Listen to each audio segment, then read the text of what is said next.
तो देखिए बच्चों, आपके सामने है क्लास 12 के मैथ के चौथे अध्याय का इंपॉर्टेंट बहुविकल्पी क्वेश्चन, जिसका पहला क्वेश्चन क्या दिया गया। देखिए, बोला है कि निम्नलिखित में से कौन सा कथन सही है। इन चारों में से कौन सा कथन सही है आपको बताना है। देखिए, पहला क्या दिया है, सारणिक एक वर्ग आव्यूह है। तो बच्चों, सारणिक एक वर्ग आव्यूह नहीं होती है, क्योंकि आव्यूह और सारणिक दोनों अलग अलग चीजें हैं। ये ऑप्शन आपका गलत हो जाएगा।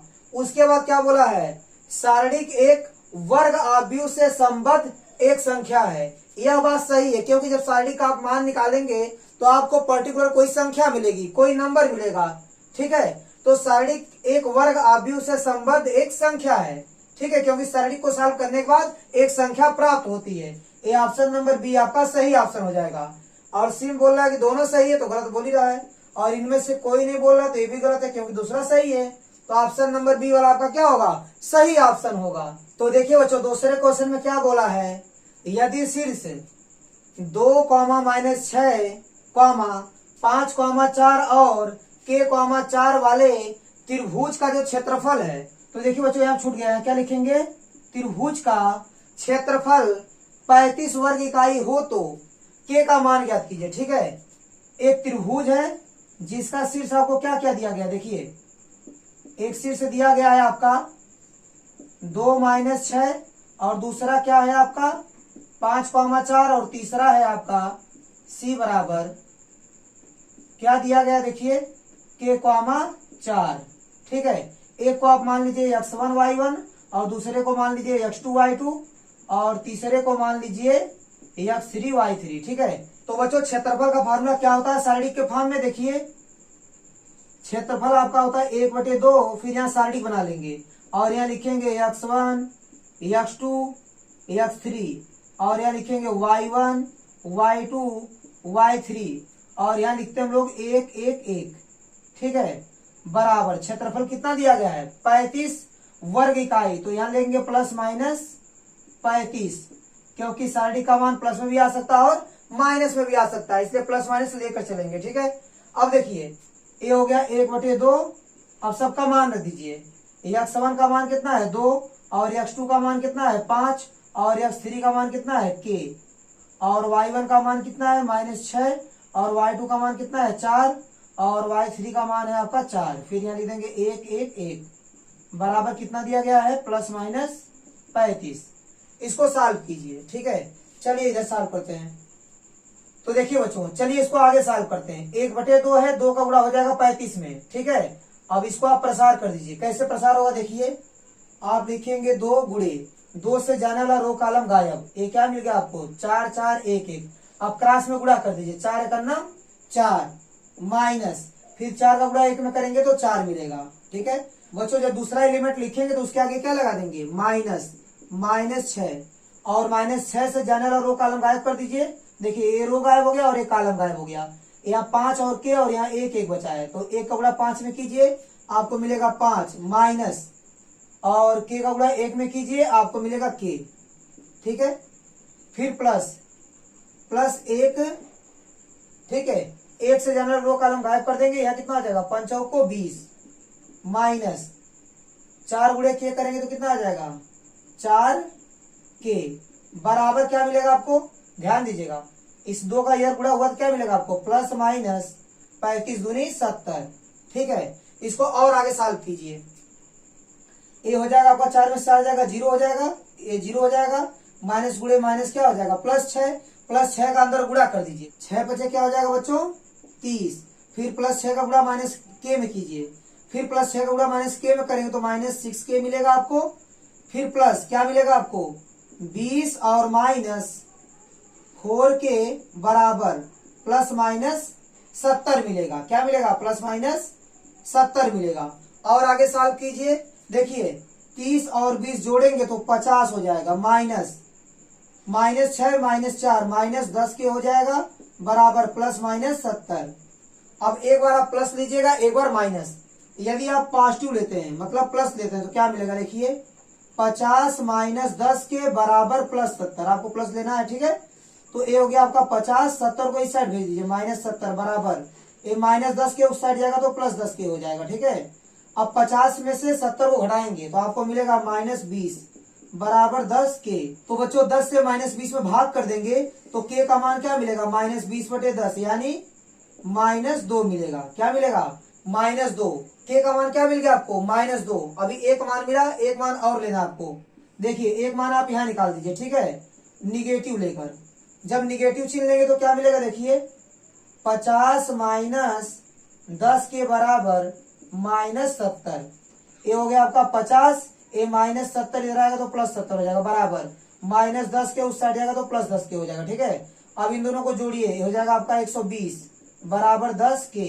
तो के का मान कितना आएगा, 120 गुणांक जाएगा बटे में, बटे 10 कट के कितना आएगा 12।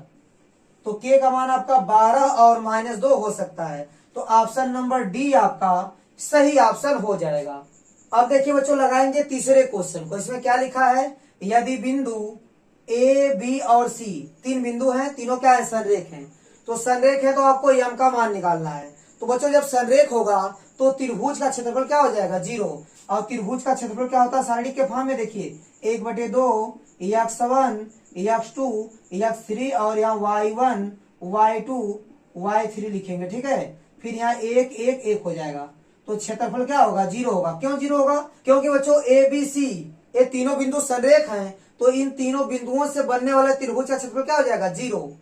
तो जब 0 हो जाएगा तो देखिए ध्यान दीजिएगा, सारणिक में x1 का मान रखिए, x2 का मान रखिए, x3 का मान रखिए, y1 y2 y3 का भी मान रखिए। देखिए पहले बिंदु में आप मान लीजिए x1 y1, ठीक है, और दूसरे बिंदु में मान लीजिए x2 y2 और तीसरे बिंदु में मान लीजिएगा x3 y3, ठीक है। अब यहाँ मान रखिए x1 का मान कितना है m, और x2 का मान कितना है 2, और x3 का मान कितना है 4, और y1 का मान कितना है -1, y2 का मान कितना है 1, y3 का मान कितना है 5, और ये आपका 1 1 1 और 0 में इसका 2 का गुणा होगा, हो जाएगा 0 आपका, ठीक है। अब इसका आप प्रसार कर लीजिए तो क्या लिखेंगे, यम गुणे यम से जाने वाला रो कॉलम गायब, 1 1 1 माइनस 5 1 5। तो देखिए बच्चों जब दूसरा एलिमेंट लिखेंगे तो इसके आगे क्या लगा देंगे, माइनस। तो -1 से होकर जाने वाला रो कॉलम गायब कर दीजिए। तो यहाँ 2 4 बचेगा, यहाँ 1 1 बचेगा। अब 2 का गुणा 1 में कीजिए, 2 1 2 माइनस 4 का गुणा 1 में कीजिए, आएगा 4। फिर लगेगा +1, 1 से जाने वाला रो कॉलम गायब कर दीजिए, ठीक है। यहाँ कितना आ जाएगा, 2 5 10 और माइनस 4 1 4, क्या आएगा -4 बराबर क्या 0। यहाँ कितना आएगा 1 -5 यानी -4 आएगा, -4 का गुणा m में कीजिए, आएगा -4m, ठीक है। अब माइनस गुणे माइनस करेंगे तो +1 आएगा, क्या आएगा +1 आएगा। अब ब्रैकेट में क्या आएगा 2 - 4 यानी -2 आएगा, ठीक है। अब यहाँ हो गया +1, 10 में से 4 जाएगा तो 6 बराबर क्या आएगा 0, ठीक है। अब देखिए ये हो गया आपका -4m और प्लस में से गुणा -2 1 2 +1 का गुणा 6 में करेंगे तो +6 आएगा, बराबर क्या हो गया 0। अब देखिए बच्चों -4m और प्लस कितना बचेगा, 6 में से 2 जाएगा तो 4 बराबर 0। इसको और आगे सॉल्व कीजिए, -4m और +4 उस साइड जाके -4 हो जाएगा और m का मान आपको मिल जाएगा -4 और गुणांक बटे में जाएगा, -4 बटे में जाएगा तो माइनस से माइनस कट जाएगा, 4 से 4 कट जाएगा तो कितना आएगा 1/1 यानी 1 आएगा। तो m का मान 1 आ रहा है। ऑप्शन नंबर बी आपका सही ऑप्शन हो जाएगा। अब देखिए बच्चों लगाएंगे क्वेश्चन नंबर 4 को। क्या लिखा गया है, यदि a आपका 3 × 3 कोटि का वर्ग आव्यूह है। a क्या है 3 × 3 का वर्ग आव्यूह। देखिए ध्यान दीजिएगा, जैसे a11 a12 a13 और a21 a22 a23 और ये हो गया आपका a31 a32 a33। तो बच्चों आपका एक वर्ग आव्यूह है जो 3 × 3 का है, ठीक है। आपसे क्या पूछा है, सारणिक k × a, ठीक है, सारणिक k × a का मान क्या होगा, ठीक है। तो आप ध्यान दीजिएगा, पहले आप k a का मान निकाल लीजिए। देखिए k × a का मान निकालेंगे तो आपको क्या मिलेगा, देखिए k × a11 k × a12 और यहाँ k × a13 और यहाँ मिलेगा k × a21 k × a22 k × a23 और यहाँ k × a31 k × a32। फिर यहाँ क्या हो जाएगा आपका k × a33, ठीक है। अब ध्यान दीजिएगा, तो बच्चों आपको सारणिक के ए का मान निकालना है तो दोनों पक्षों में आप सारणिक लगा देंगे। ठीक है, क्या लगा देंगे? सारणिक। तो जब सारणिक आप लगा देंगे तो ध्यान दीजिएगा, यहां सारणिक लगा के लिख दीजिए। ठीक है, के ए 13 और यहाँ के ए 21 और यहाँ क्या आ जाएगा? के ए 22 और के ए 23 और यहाँ के ए 31 के ए 32। ठीक है, और यहाँ के ए 33 हो जाएगा। ठीक है, अब ध्यान दीजिएगा, बराबर क्या आएगा? आप एक रो या एक कॉलम में से कॉमन कर सकते हैं। ठीक है, सारणिक में क्या होता है? सभी एलिमेंट में से कॉमन नहीं होता है, किसी एक रो या किसी एक कॉलम में से कॉमन कर सकते हैं आप। चलिए फर्स्ट वाले रो में से के कॉमन कर लीजिए तो आपको क्या मिलेगा? देखिए यहाँ बचेगा आपका A11 A12 A13। ठीक है, अब दूसरे में से के कॉमन करेंगे तो एक के पहले से आप के स्क्वायर हो जाएगा, तो यहाँ क्या बचेगा? A21 22 और 23। फिर तीसरे में से कॉमन करेंगे तो के का गुणा फिर से हो जाएगा तो के क्यूब हो जाएगा। तो क्या मिलेगा आपको? A31 32 और 33। ठीक है, इसको ध्यान से देखिए, ये हो गया के का क्यूब और यह आपका क्या है? ए है आपका डिटर्मिनेंट ए, मतलब सारणी ए। तो जब सारणी ए आप निकालेंगे तो इधर क्या लगेगा? सारणी, मतलब ऐसा दिखेगा। इसको आप लिख सकते हैं सारणी ए। तो बच्चों के इंटू ए का जो सारणिक है वो किसके बराबर है? के क्यूब इंटू सारणी ए। तो के क्यूब इंटू सारणी ए, ऑप्शन नंबर सी आपका सही ऑप्शन हो जाएगा। ठीक है, अब लगाते हैं बच्चों क्वेश्चन नंबर 5वें को। तो देखिए बच्चों, अब आपके सामने है क्वेश्चन नंबर 5वां। क्या लिखा गया? यदि सारणिक में क्या लिखा गया? x 2 और 18 और x है बराबर, यहाँ एक सारणिक दी गई है 6 2 18 और 6। ठीक है, इसके एलिमेंट है हो तो x बराबर क्या आएगा? ये आपको ज्ञात करना है। देखिए सारणिक कैसे सॉल्व करेंगे? 2 गुणे 2 की है तो इसका गुणा इसमें कर लीजिए। x गुणे x क्या आ जाएगा? x स्क्वायर माइनस 18 गुणे 2 18 दूनी 36 बराबर 6 का गुणा 6 कीजिए 36 आएगा माइनस 18 दूनी 36। ध्यान दीजिएगा, ये हो गया आपका एक्स स्क्वायर माइनस 36 बराबर, एक कट के क्या हो जाएगा? 0। तो यहाँ बच्चों एक्स स्क्वायर बराबर आपको क्या मिलेगा? ए माइनस 36, उस साइड जाके प्लस 36 हो जाएगा। तो एक्स बराबर क्या आएगा? प्लस माइनस करड़ी में 36।